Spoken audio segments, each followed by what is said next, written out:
So I tried to go live earlier, and tech was not giving me a break today. So if any of you were trying to hang out with me a little bit earlier, sorry about that. Did get an audio recording. So reach out if you were trying to be a part of that. But welcome to day 2 of the 5-day non-monogamy challenge. Hello, Sabyasachi. Today we are talking about let's open. So when people talk about opening up a relationship, they are most often talking about like starting from scratch, right? Like we are 2 people and we are opening to potentially more people. However, the same sorts of challenges can happen when you are in an established non-monogamous dynamic and you open up to include a new partner, a new meta, multiple new partners, multiple new metas, etc. Right? So today we're going to talk about what does opening up look like from those perspectives. So for example, let's talk about existing non-monogamous relationships. Anyone go through, I don't know, COVID and isolation, where you might not have been getting out and being as social as you usually are. You might not have been dating or adding new partners the way you might normally would. And if you got into a partnered relationship during that time, it's entirely possible that coming out of COVID and dating more and searching out or adding new partners can cause some strain to your existing relationship or relationships because they got super comfortable the way they are. Right? And I want to point that out. So, real quick, before we get deep down into the meat of this thing, let me tell you about the 5-day non-monogamy challenge. Yesterday was day 1. Today is day 2. We've got 3, 4, and 5. On Friday, we finish up the challenge right before the weekend. It's not cheating. Starts at 7 p.m. on Friday evening and goes for the entire weekend. That It's Not Cheating weekend is free to attend live. And we are going to be talking about all sorts of non-monogamy, self-care in non-monogamy, legal non-monogamy issues, boundaries, and so on. So I hope that if you have any interest in non-monogamous relationships, that you will join us. In addition to being free to attend live, there is an option to purchase replays. Until the end of the weekend, replays will be $17. That'll get you access to the community, the replays for the weekend, the replays for the previous It's Not Cheating weekend we did, replays from all of our monthly non-monogamous. I think there's like 24 of those. So you're going to end up with like over 50 replays to watch and or listen to, all about different topics in non-monogamy. And you'll get access to my book, It's Not Cheating. And then later this year, I'm going to rewrite that book. So everybody who's in that community is going to get to be a part of that rewriting process. So super excited about that. That's $17 until I think next Monday. And we have 2 add-ons. We have a $10 multi add-on, where you can add in multiple partners. So you $17 and up to 4 of your partners for another $10 can access that replay and community area. And then we also have a cuckolding add-on for $10. And that's for people who are interested in that particular style of asymmetrical or unequal non-monogamy. And that's interviews and discussions that we've done over the years. And there's a class in there and a book in there and so on and so forth. So It's Not Cheating weekend coming up. If you'd like to join the community, just go to notcheating.com/challenge. You can join this challenge there, see the replays, and also gear up for the upcoming It's Not Cheating weekend. So super excited about that. Now, let's go back to opening up. Let's open. So last week, I actually talked a little bit about poly bombing and a little quickie, right, that I did just talking about like different facets of non-monogamy that people talk about online that I've got opinions about. And the poly bombing is this idea that, one person sort of decides, I have to be non-monogamous, usually with an additional partner, like in the wings, right? And goes to their existing partner who has up until this point, happily assumed, or maybe not so happily assumed, that they are in a monogamous relationship, and says, I have decided that I am polyamorous and I'm going to go do this thing with this person, and it is my way or the highway. Because essentially it's like a big bomb has just been dropped in this other person's lap and they're blindsided by it all, right? So in opening up,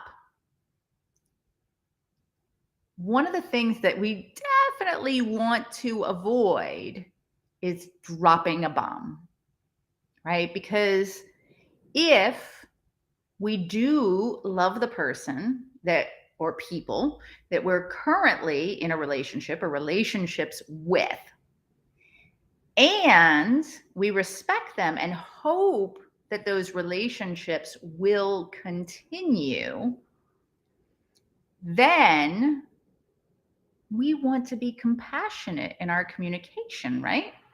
And we definitely don't want to be sneaking around creating other relationships without even mentioning to them that we might be interested in that. It's just ethical, right? Cobalt says, remember the song You Dropped a Bomb on Me? Yes. Although to be fair, that was a different kind of bomb. That was more like what I talk about when I say that Pet says he put a spell on me. It was more like, bam. I had no choice. He was just all that and a bag of chips, right? So when you are opening up, whether you are going from monogamous to non-monogamous, or, vanilla to kinky, I guess that would apply, right? When you are going from non-monogamous, but sort of settled in your relationship, to non-monogamous with new people, new things, new ways, it's change. And let's face it, change is scary. Like, change is big, change is scary. And the more intimate, the more investment you have in whatever is being changed, is the more scary it's going to be, right? And this doesn't necessarily have to have anything to do with non-monogamy. I mean, that's what I'm talking about today because, hey, I'm non-monogamous. I believe in educating people about non-monogamy so they can be more successful. I love sharing what works for me. I love bringing in other guests to share what works for them. And, I'm promoting a weekend. But let's be honest here. Like, let's look at the big picture, because the way I look at it, non-monogamy is like a way of life. All of my friendships, relationships, etc., are touched by my non-monogamy because I consider myself a relationship anarchist. So everyone that comes into my life has an equal opportunity to become a part of my life in some way, shape, or form. And if you look at that from the standpoint of focusing on the human in our relationships, then you have to realize that any sort of change in a relationship can be threatening. And it will be more threatening to some people than to others, regardless of the type of change it is. So let's talk about a few non-monogamous situations. I'm going to be honest. This one is an example from my own life. I and a former partner were living in a home in a, I don't know, planned community, manufactured neighborhood, where they went in and they bulldozed everything and they put up a bunch of like sort of cookie cutter houses. And then they planted little tiny trees in each yard. Like it was all cement and houses and sod and like sad little trees that were trying to grow, and Stepford and boring. And after a couple of years of living there, I realized that it made me feel dead inside to come home. And I was making the bulk of our money at the time. In fact, I was making all of our money at the time. And I went out and I started looking at other homes. And I found one that I loved that was like overgrown and full of azaleas and vines and big garden for parties and whatever. And I decided that we were moving. And I told my partner that we were moving. And my partner could move with me or my partner could not. Because I was going crazy in this space. Yeah, that was pretty shitty of me. Because my partner did not like change. In fact, my partner likes change even less than I like surprises I don't like. Like that partner did not want to move, did not want to pack up all of his shit, did not want to go someplace that he had no chance to even be a part of the decision-making process, right? Even though it was a better space, even though it was more beautiful, even though it was more open, even though all of the things, even though it would be better for us, as Cobalt says, I full on pissed in his Wheaties. And I absolutely realize in retrospect how shitty that was. But you see, big change. I made all the decisions. I figured it all out in my head, took all the stress that I could off of him and just went ahead with it and dropped it in his lap. Were my intentions good? Partially, yeah. But the overall result was a lack of communication, a lack of openness, a lack of collaboration between the two of us, and a bunch of change forced onto my partner. Now, let's take this back. We're opening up. I have been thinking about this for months, maybe years. I've been talking to people about it. I've been researching online. I've been um, thinking about it. I've been reading books. I've been sort of toying with the idea, fantasizing about it in my head. And I feel that this is right for me. So I go to my partner and I say, I am non-monogamous. I have to live my life authentically and truly to myself. And my partner, who has maybe not ever even really thought of the concept of non-monogamy, is understandably a little bit taken aback and probably pretty upset that they've never heard any of this before. And their upset triggers my upset, and my defenses go up. And I say, well, it is what it is. It's my way or the highway. If you don't like it, whatever. There, we've got the poly bomb, right? And the same things happen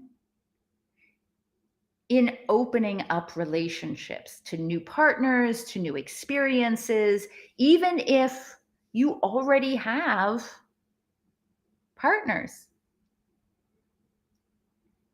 So let's say I have, this XYZ set of partners, right? And my partner has this partner who takes up, XYZ amount of time through the week. We have schedules that work.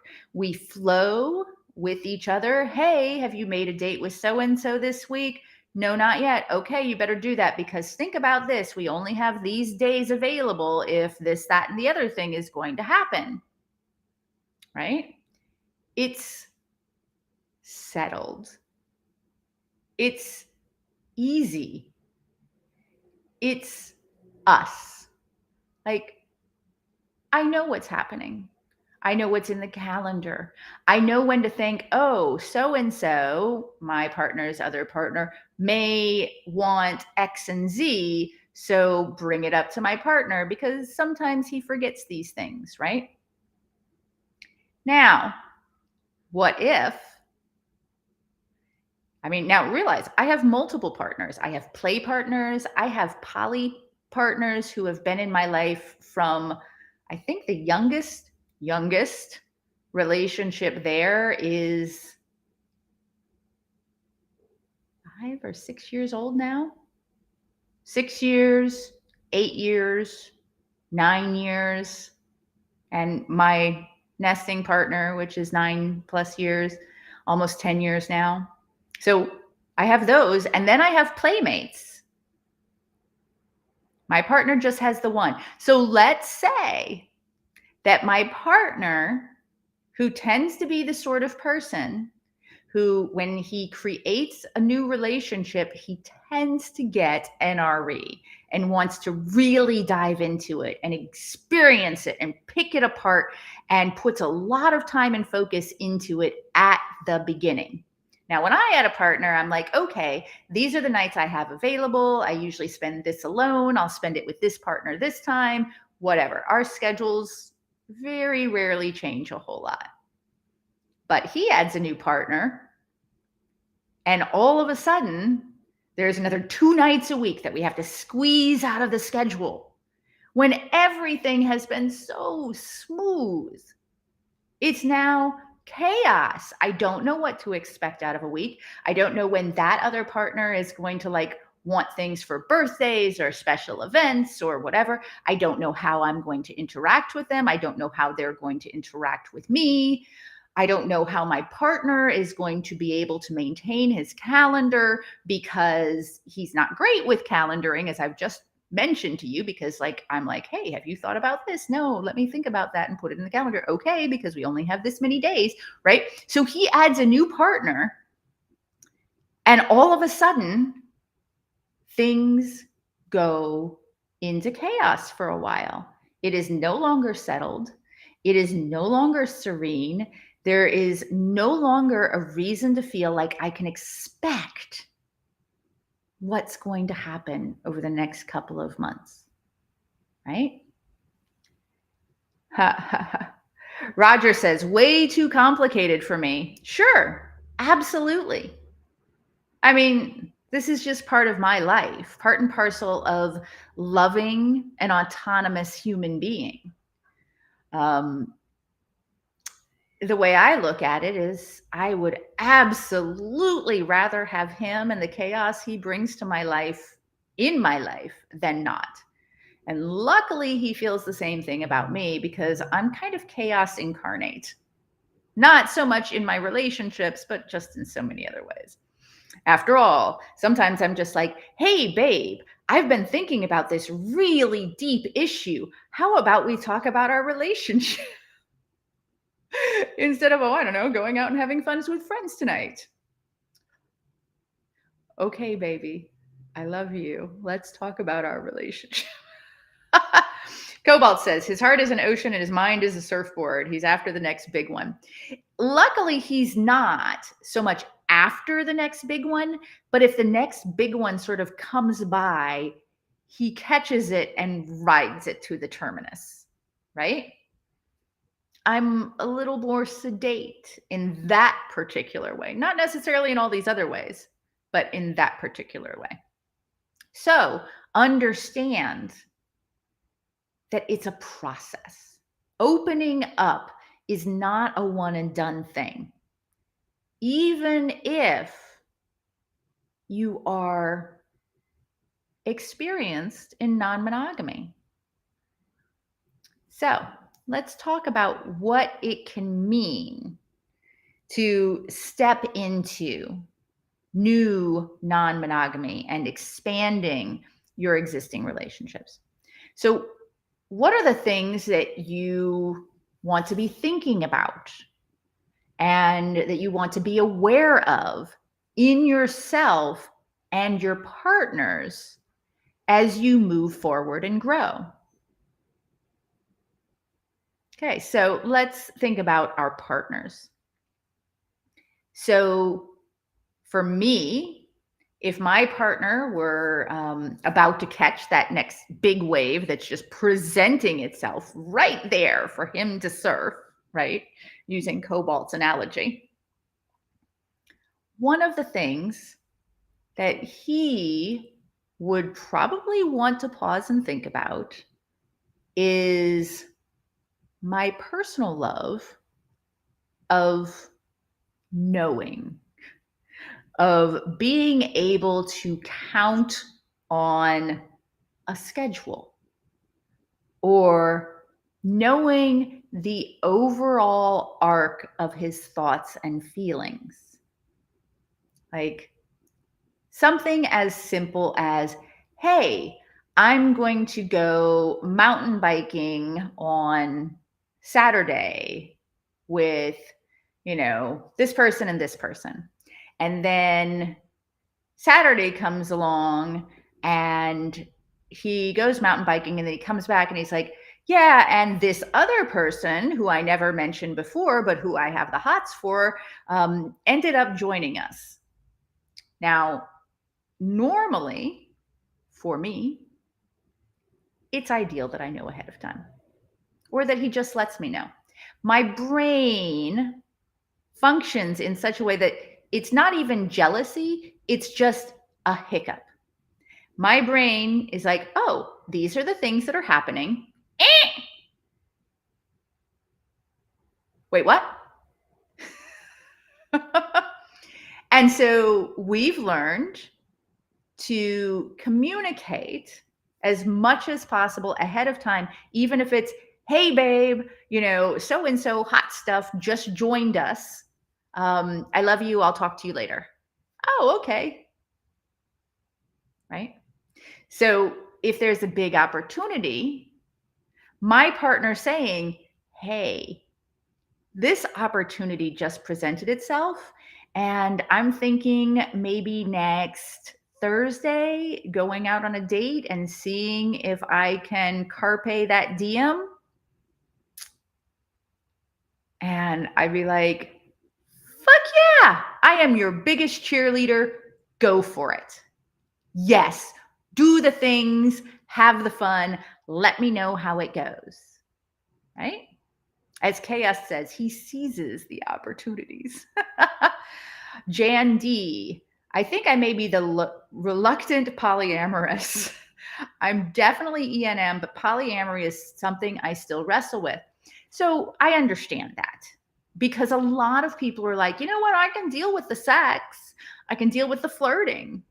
I'm not sure if I can deal with the love or the emotional entanglement. I get it, right? And I will tell you this. I'm super poly. I am in love with my partner. I have another 3 long-term poly partners that I consider my family, my posse, my ride or die folk.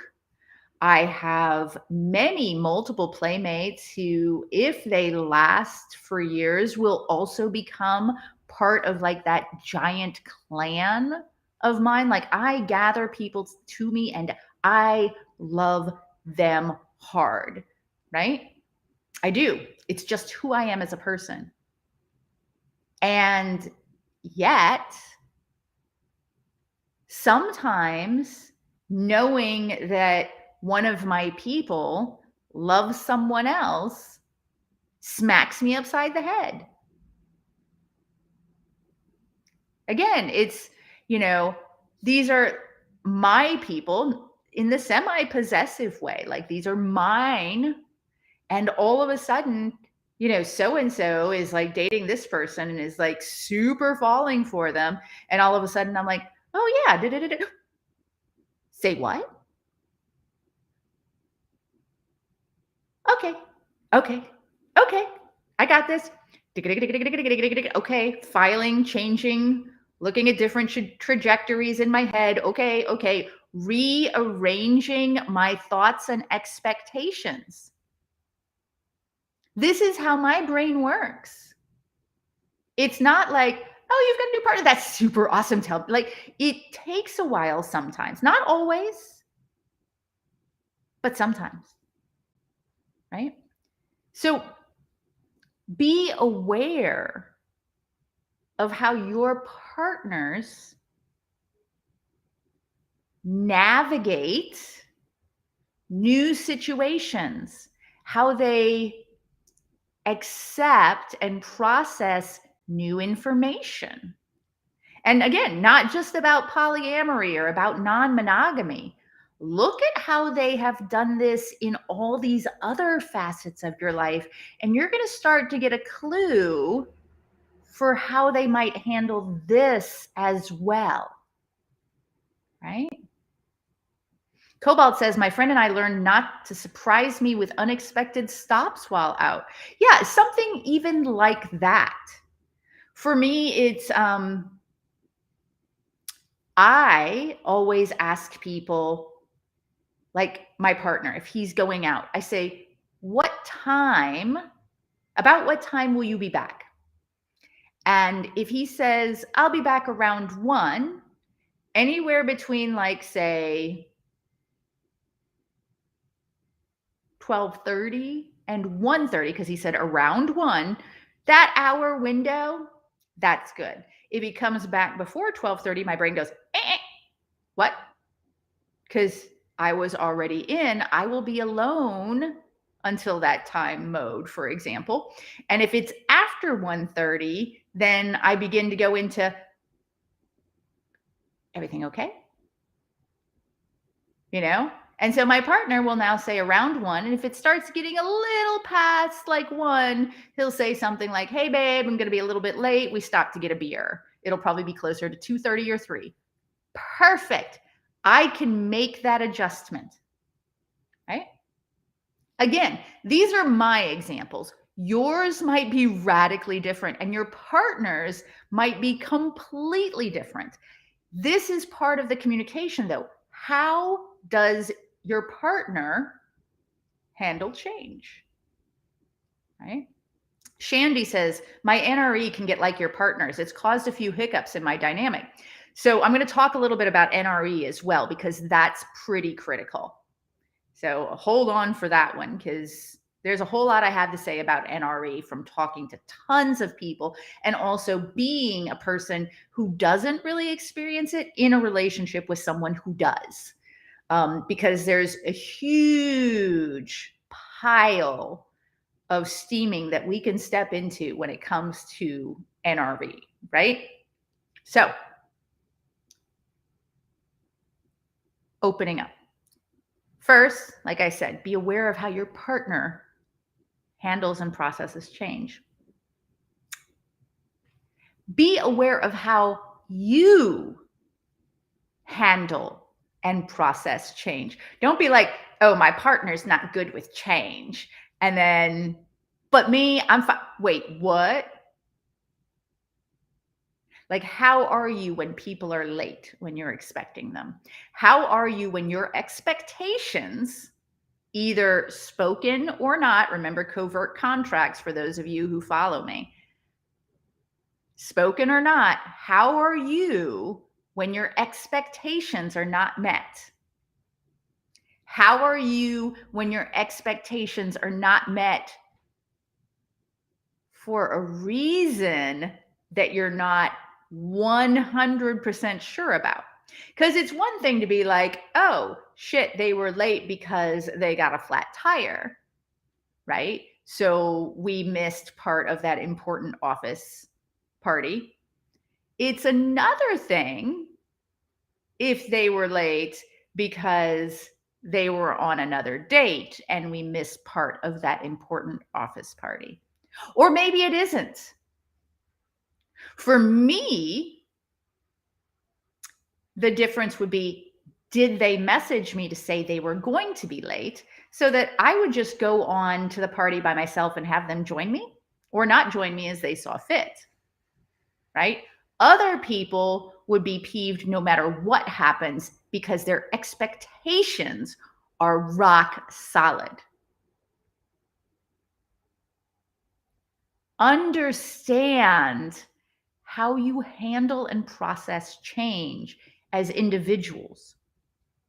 And then, and this is like expert level achievement to unlock, how do you handle and process change best as a collaborative couple? Right? And if you already have a polycule, how do you handle and process change with each of your partners, or as a group, or both? That's a big one, right?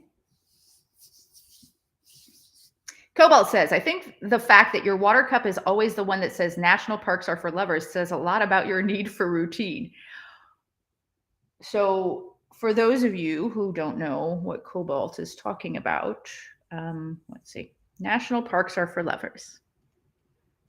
This is my primary water cup.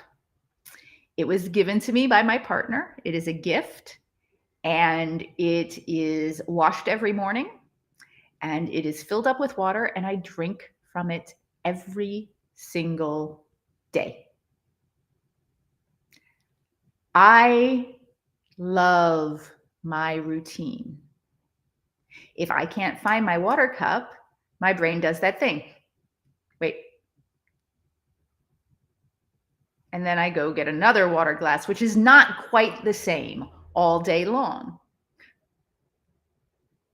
That said, I am relatively flexible in many parts of my life.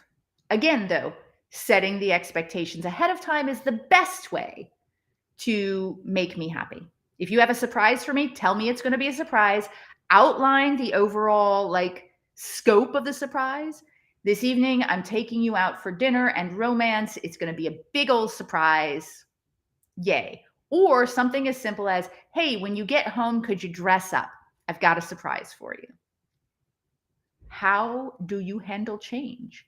How do you handle your expectations? How does your partner handle your expectations? Right? Cobalt says, a few of us were a teensy bit worried when you didn't show up for Cuck Week Live. You're usually very reliable. Tech issues. Yeah. I managed to get a sound recording, but yeah. KS says we need to work on communication. We all need to work on communication. No matter how good you are, you can be better. I teach communication and I still learn a ton about it from other people every day of my life. Communication is a living concept, and it's something that is a part of every single relationship you have. It is the core. Well, one of the cores. I also talk about how communication isn't the most important thing in a relationship. Actually, appreciation is, but communication is really, really critical, right? KS says, change is hard because you get used to it and fear of unknown and failure. Absolutely. The fear of the unknown is huge, right? If you don't know in fact, let me just say again, another example from my life. So December 12th, I had a full hysterectomy. I have the BRCA1 genetic mutation, and I have an 87% lifetime chance, 87%, 13% chance of not getting cancer of the breasts, cancer of the ovaries, cancer of the uterus. 13% lifetime. I am 49 years old. I am so thankful I have made it to where I am, and we are prophylactically taking care of those things. Up until that December 12th surgery, I had never had surgery before. They explained to me theoretically what I could feel, but I'd never have surgery before. And the biggest stress was not whether I would heal or anything like that. I had full faith in every single step of the process guided by my surgeons. I didn't know what to expect. I had no idea. Never been through it before. No clue. And couldn't until I'd done it. Roger says, in my business, change happens every day. I just had to get used to it. Still don't like it though. Well, so that's the thing. In my business, change happens every day too. But that is where I consciously put my risk. Like in my relationships, I'm solid. And I like my people to be as solid for me as possible, because for me, a relationship is about filling each other up because the rest of the world drains us. We meet each other's needs and wants and expectations because the rest of the world sucks them away. Right? So in opening up in non-monogamy, knowing our partners is going to matter. Being in a good place is huge. Having the conversation when you're in a good mood, when you're feeling loving together, instead of when you're being a little snappy at each other, right? Some people do open up and, save their relationship. It is possible. Let's understand, though, it's not probable. Most people who open up in order to save their relationship have gotten to the point in their relationship where their relationship doesn't actually want saving. They're just coming in for a softer landing, I guess. And be aware of that. Like, it does happen. So let's talk. Well, Cobalt says, I think deciding what elements to change and when helps with opening other things. So maybe if people don't have a regular date night before opening, start building partner routines. Sure, that will absolutely work for some people. Absolutely. Thing is, humans in general are not great at routines. Like, things are going to come up. And I feel like building a framework of routines is kind of like putting rules in place about like kissing or no oral or no falling in love or so on and so forth. It's like a false sense of security because routines are going to change. They feel nice. They feel soft and warm, like my cashmere sweater, but you're not going to be able to wear them all of the time. It's good to have a framework of like, this is generally what we're thinking, and I will communicate with you if I see change coming, right? Or if I have an inkling that I might think or feel differently. So, NRE. Let's talk a little bit about NRE. So, NRE, for those people who don't know, is new relationship energy. It's an actual physical experience as well as a mental one. So, those first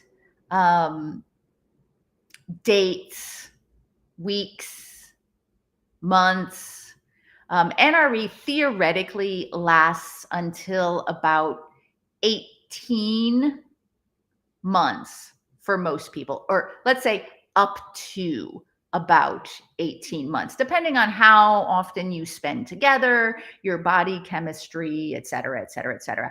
It is the initial limerence, right? The obsession, the mania, the falling in love before you actually love each other, the not being able to get them off of your mind, the willingness to take risks you would not otherwise take in order to have, you know, the sexy times or the staying up until 2:30 in the morning, texting each other on a school night. I call all weeknights school nights. The ones where I have work the next day is a school night for me. Texting each other until 2:30 in the morning on a school night when normally you're in bed at 9 p.m. NRE, right? New relationship energy. You have more sexual verve. You have more rose-colored glasses on. You're excited about this thing, this new thing to pick apart and explore and really dig into.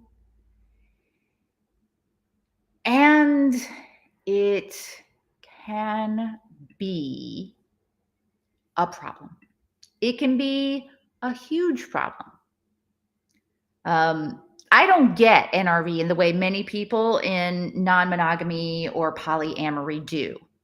And I really only have, as Cobalt says, Twitter patient for one person at a time. I fall in love with one person at a time. My brain just does not do that for multiple people. So to really dig into NRE, I've had to interview people, I've had to talk to people, I've had to learn from other people's experiences.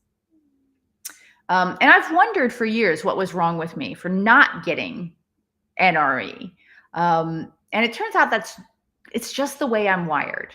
I love others. I create deep, affectionate bonds. I just don't get that kind of obsession or infatuation with others if I already have somebody occupying that space in my head. It's like the plain bathroom. It's like it's locked. It says occupado, right? Done. Which honestly presents its own challenges because I don't really, like, deep down inside, understand others who do experience this. I mean, intellectually, sure, but I've never experienced NRE when I'm already deeply in love with someone else. But my partner, yeah, he does. He's a hard and fast, passionate and loving guy. And when he hits hard, right? Happened with me. Whoo, boy, did it happen with me. Good. Googly moogly, that man hit me hard, and I was a goner. And it's happened with others. I mean, I can't blame them. And my friends in non-monogamous relationships often deal with this, right? Their partner is suddenly doing all the things with someone else that they used to do together. Wow, that's a special kind of pain, right? Even if you've gotten used to not being romanced the way you were at the beginning, to watch somebody else get that. Oh, ooh, ow. Eee, that can be really, really rough, right? Or worse, what if it's taking your partner away from even the things you have been doing together, right? Like the things that you have been pulling together and, keeping that bond, that romance, and suddenly they're going and instead of doing this thing with you, they're doing all the fun, shiny, sparkly things with someone else and not even fully maintaining those like super lovingly polished and smooth traditions that you've built together. It's like a double whammy. And it's hard because humans are gonna human, right? And that added on top of the fear of the unknown. It doesn't necessarily mean, I mean, it can be jealousy, sure. It could just be there is so much changing right now. I'm not afraid of losing you. My brain doesn't have a place to pause and say, this is us. This I can rely on because things are changing too much and too fast. Right? And these things can happen. Again, let me say this is not just non monogamy. Somebody gets a new job and suddenly they're not home all the time and they're constantly late for things and missing kids' recitals or whatever. Change too much, too fast. What's going on? I don't feel loved. You're not maintaining the relationship. You're not doing the chores around the house that you were going to do. When you are home, you're tired and cranky because you were up all night having sex. I mean, because you were late at work, right? New job, new gaming thing, new, Cobalt says. Yes, new hobby, new bromance. New bestie that seems alive and exciting and arty in a way that you aren't because you're an engineer, or vice versa, right? Fear of the unknown, too much change, too fast. Even if I have, these other partners who absolutely adore me, this is changing too far, too fast, too much for my brain to wrap itself around and find a place that our love is unchanging or that our relationship is solid. because I don't know what's solid, right? Roger says, I know I can never accept my wife falling for someone else. Not a chance. Therein lies the challenge, right? Is whether you're monogamous or non-monogamous, humans are going to human around each other. And sometimes they fall in love with other people. Monogamy doesn't change that. It just makes you feel more secure in the meantime, right? Chaos says, sometimes I think how to deal with a change with no answers. Communication. Hey, I'm feeling some sort of way, and I'm not expecting you to fix me. Like, I don't want you to change things necessarily or to fix the way I feel, but it would really help if we could talk about maybe, some expectations around this. What can I expect from you? What can I know? So, what can be done about new relationship energy? Well, nothing if the partner going through NRE doesn't care to. That's a fact. And frankly, that says a lot if that's the response you get. And if you're the person who has been in NRE and somebody said, hey, I'm having these challenges, I'm having these feels. You see that paw right there? That's Birdie in my lap begging for attention.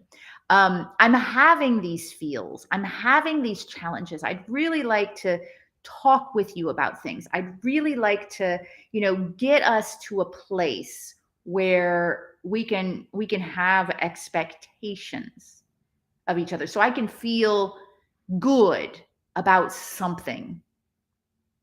If you're the partner that was like, yeah, you deal with it, they're your feels,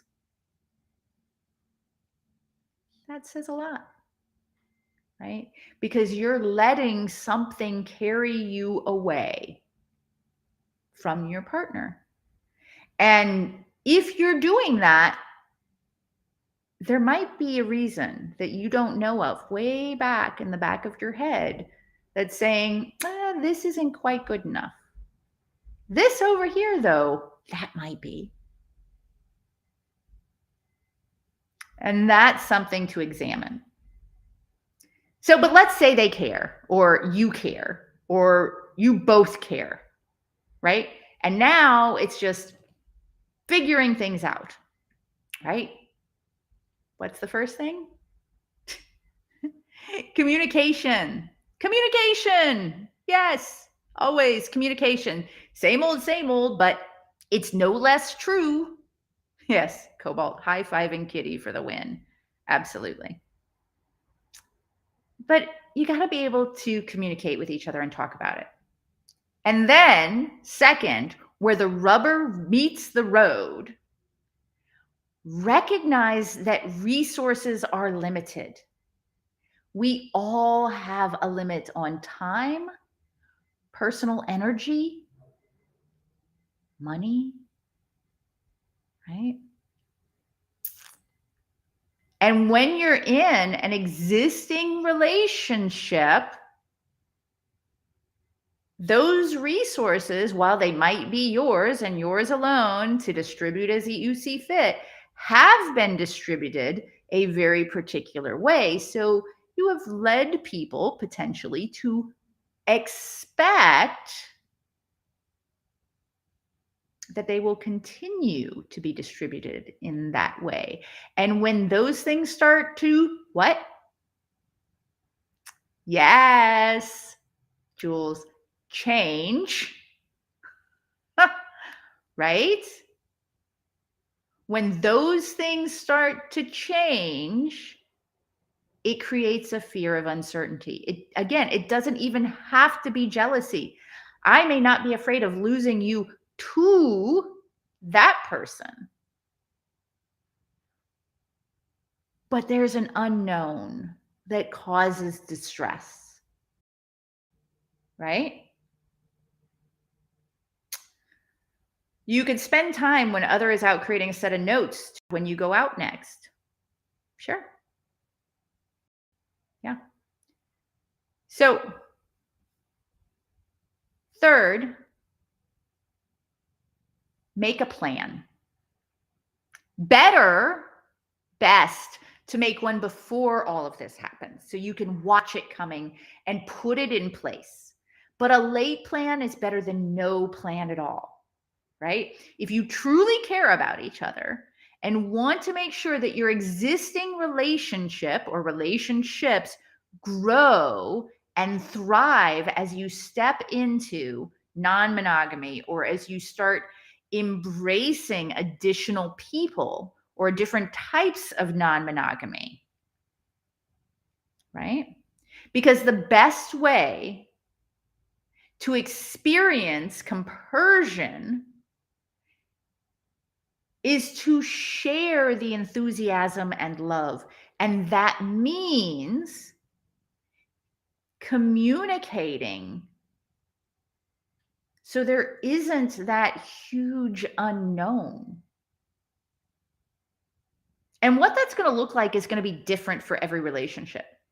So, one thing to keep in mind, specifically focusing in on NRE and not just this huge let's open change sort of thing, is if you start courting a new partner, start re-courting your existing partners. So if you buy new partner, NP, flowers, consider buying existing partners, EP, flowers or a potted plant or a small trinket or a new game they'd love, right? If you're taking new partner out on a date, consider making time for a lunch picnic with existing partner or partners. If you set time aside to talk and grow your relationship with NP, make time together with EP. Maybe make it about your relationship or just set aside X number of hours and ask your existing partner what they would most like to do with you since you're now devoting this other time with somebody else. Being intentional with the partners that you maybe have gotten into a routine with, right? Or that you live with. So you have lots of time together, but not necessarily quality or intentional time. If you get a sitter to go out with new partner, get a sitter to go out and spend time with your existing partner, right? This is how NRE could work. It can remind you not only that connecting with new people is amazing, but of the connection or connections you already have and what those mean to you, how they have matured over time, how they help keep you grounded and fill you up with love, right? I've seen people take these steps. I've been the recipient of these steps, and it really does work. But it's not easy because every new partner that you might have NRE with will cost an exponential amount of energy. Because when you're adding in that person, you're not just adding in that person and the activities with them, you're also re-adding in activities with existing partners. Wow. It gets crazy, right? I think it's worth it because you can either do the work with your existing partner and existing partners to maintain